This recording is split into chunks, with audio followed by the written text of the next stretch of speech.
जय गुरुदेव। जय गुरुदेव नाम किसका? जय गुरुदेव नाम किसका? ये नाम नहीं इंसान का, तो प्रेम से बोलो जय गुरुदेव।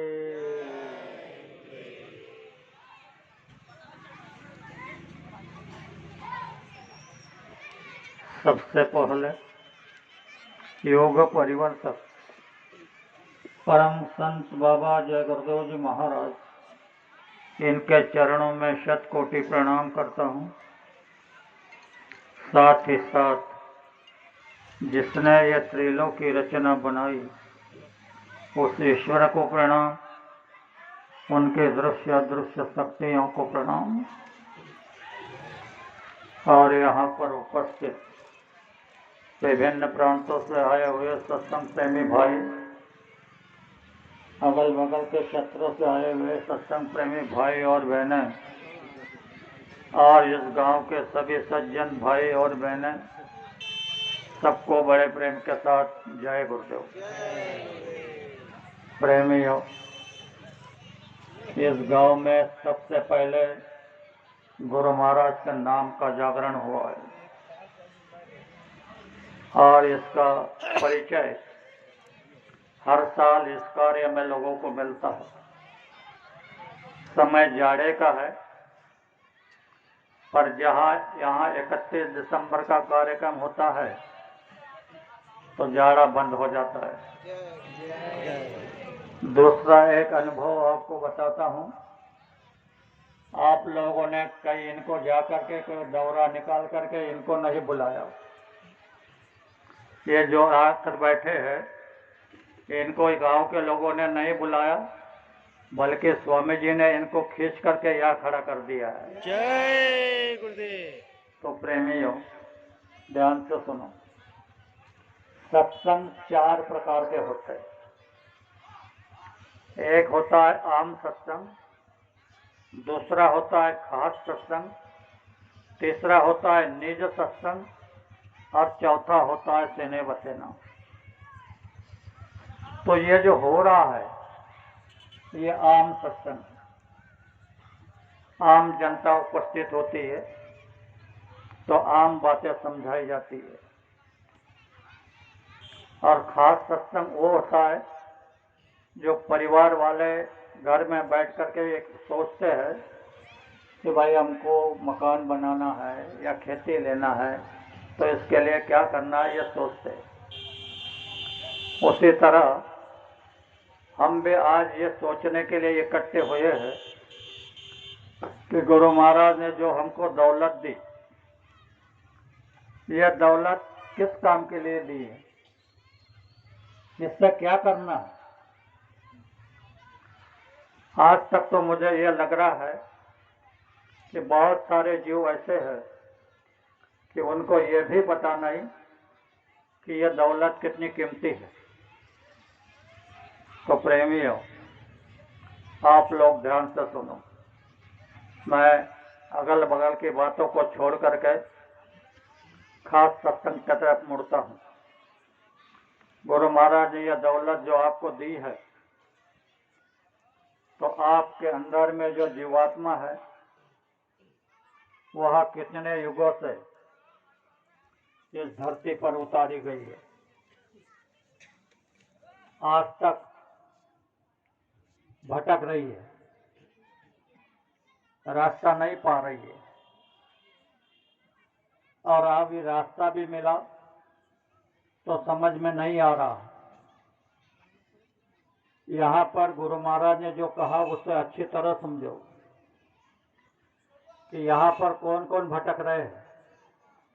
सूर्य यानी देवता, कुछ देवता, नर, मुनिवर, पीर, औलिया, जिनको हम लोग पूजनीय मानते थे, पूजनीय समझते थे, उनको चरणों में मत्था टेकते थे। तो गुरु महाराज ने कहा कि यह सब भरम भुलाना, ये सब भ्रम में चले गए, लेकिन निज घर नहीं पहुंचे। तुम्हारे ऊपर, हमारे ऊपर मालिक ने दया कर दी और निज घर जाने का रास्ता दे दिया।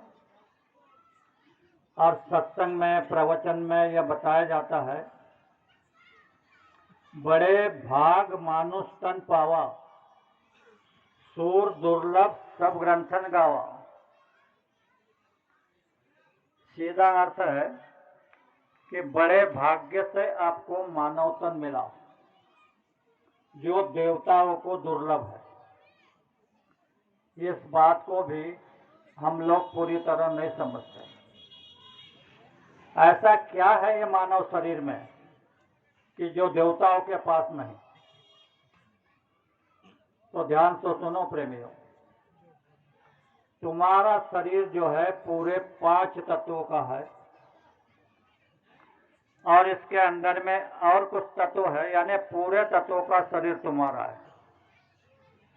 और दूसरे जो शरीर है तो कोई 17 तत्वों के है, कोई 9 तत्वों के है, कोई 5 तत्वों के है, तो ये ऊपर नहीं जा सकते।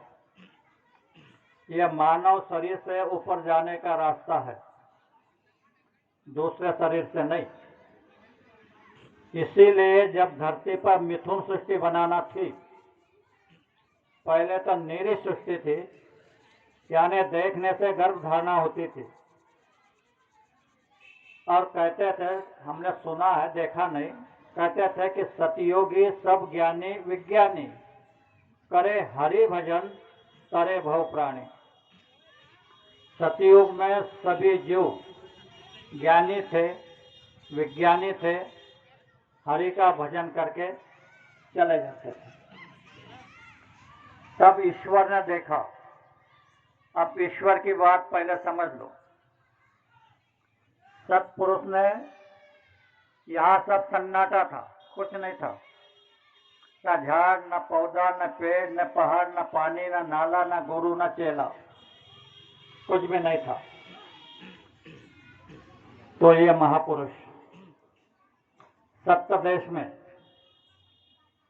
इनकी मौज हुई और इनके मुख से एक आवाज निकली।